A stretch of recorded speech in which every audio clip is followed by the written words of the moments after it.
The Ogle County community of Rochelle stands together to support an 8-year-old boy who was killed in a single vehicle accident in Rochelle Friday evening.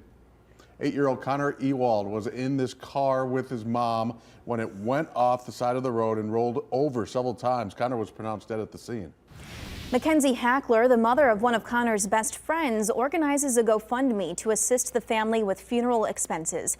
Almost 150 donors raised more than $8,500 since it was organized 3 days ago. Hackler describes Connor as a great friend to his classmates and says he cared about anybody and everybody.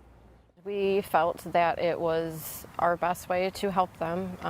Obviously, funeral costs are extremely expensive, and no parent should ever have to worry about laying their child to rest and worry about the expenses of it. We've had an amazing outreach from a bunch of people in the community, and it just goes to show that Connor touched everybody's hearts.